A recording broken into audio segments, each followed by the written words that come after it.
Russia says it will end cooperation with other nations on the International Space Station until the sanctions put on the country are lifted. Dmitry Rogozin, the head of Russian space agency Roscosmos, announced in a thread on Twitter that the restoration of normal relations between partners on the ISS and other projects is only possible with the complete and unconditional lifting of illegal sanctions. In translated versions of his tweets, Rogozin says he appealed the sanctions in letters to NASA, the European Space Agency, as well as the Canadian Space Agency.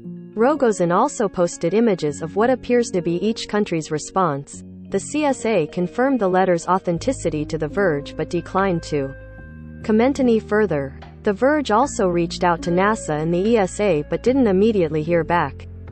The U.S. continues to support international government space cooperations, especially those activities associated with operating the ISS with Russia, Canada, Europe, and Japan. The letter signed by NASA Administrator Bill Nelson reads, "New and existing U.S. export control measures continue to allow cooperation between the U.S. and Russia to ensure continued safe operations of the ISS." The CSA appears to have a similar response to Rogozin's request, stating, "I can assure you that Canada continues to support the ISS program, and is dedicated to its safe and successful operations."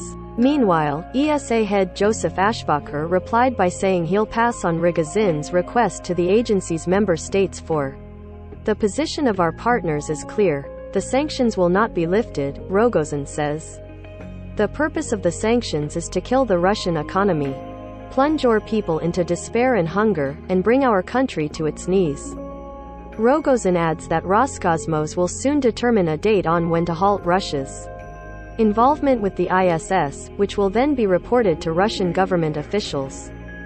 Rogozin reacted strongly to the sanctions imposed by President Joe Biden in February, making an insinuation that the space station could come crashing down to Earth without Russia's involvement.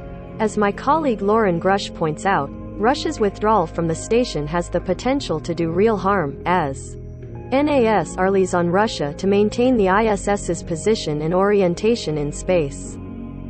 On Thursday, NASA said Russia was moving toward extending its cooperation on the ISS until 2030, but Rogozin's statements make this seem unlikely. Earlier this week, NASA astronaut Mark Van Hey safely returned to Earth aboard a Russian Soyuz rocket with 2 cosmonauts. Prior to his arrival, there had been concerns about his return home amid Russia's ongoing war in Ukraine, but Roscosmos maintained that it would not strand Van Hey on the ISS. Related, U.S. and Russia still tethered by International Space Station during Ukraine conflict. Update April 2, 4:46 p.m. Eastern Time. Updated to add confirmation from the CSA about the authenticity of the CSA letter that Dmitry Rogozin posted on Twitter. In this stream, Russia invades Ukraine. The latest news on connectivity, cryptocurrency, and more. View all 87 stories.